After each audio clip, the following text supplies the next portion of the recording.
मैं आज तुम्हें एक ऐसे शख्स के बारे में बताने जा रहा हूँ जिसे सुनने के बाद तुम्हारे रोंगटे खड़े हो जाएंगे, क्योंकि मेरे रोंगटे अभी से ही खड़े हो रहे हैं। इस व्यक्ति को टफेस्ट गाय अलाइव का टाइटल मिला हुआ है, उससे भी ऊपर टफेस्ट माइंडसेट का टाइटल मिला हुआ है। दुनिया का कहना है कि इससे स्ट्रॉन्गेस्ट माइंडसेट वाला कोई भी नहीं है, और इसके माइंडसेट से ये चाहे तो कुछ भी अचीव कर सकता है, और ये करता भी है। इसका नाम बताने से पहले इसके इंटरव्यू में बताया हुआ एक ऐसा तगड़ा बात बताना चाहता हूं तुम्हें मैं, जिसे सुनने के बाद तुम आज जो कुछ भी हो तुम वैसे नहीं रह पाओगे। तुम्हारा माइंडसेट हमेशा के लिए चेंज हो जाएगा, और इसके बाद तुम्हें मोटिवेशन की कभी भी जरूरत नहीं पड़ेगी। तो उससे पूछा गया कि इस टफ माइंडसेट के पीछे का टेक्निक क्या है, आप जो भी चाहते हो वो कैसे अचीव कर लेते हैं, और आप अपने माइंड को किस तरीके से ट्रेन करते हैं कि वो आपके कंट्रोल में इतना रहता है और इतना स्ट्रांगली बिहेव करता है, जिसपे कि वो इंसान कहता है, ध्यान से सुनना, वो कहता है कि मैं हर दिन 10 किलोमीटर दौड़ता हूँ, मैं हर दिन 10 किलोमीटर दौड़ता हूँ, पर जिस किसी दिन मेरा मन नहीं करता, या फिर बर्फ पड़ रही होती है, या फिर मेरी तबीयत ठीक नहीं होती, या फिर मेरा दिमाग मुझे आराम करने के लिए कहता है, या फिर तूफान आ रहा होता है, बारिश आ रही होती है, या फिर वो जो भी ऑब्स्टिकल्स जिस दिन भी आती है,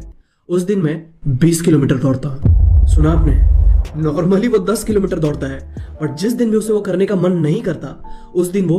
20 किलोमीटर उसका डबल दौड़ता है। तो इसका मतलब आप समझ पा रहे हो कि दिमाग के सिग्नल्स का कुछ लेना देना है ही नहीं। जो चीज मुझे करनी है वो मुझे करनी ही है, और जिस दिन भी जिस समय भी मुझे ये सोच है कि मैं परेशान हो रहा हूँ, या फिर आज छोड़ देते हैं, या फिर आज आराम कर लेते हैं, आज छुट्टी ले लेते हैं, उस दिन तो साला उस काम को डबल कीजिएगा, और फिर बोलिएगा कि आप जिंदगी में सक्सेसफुल रह गए।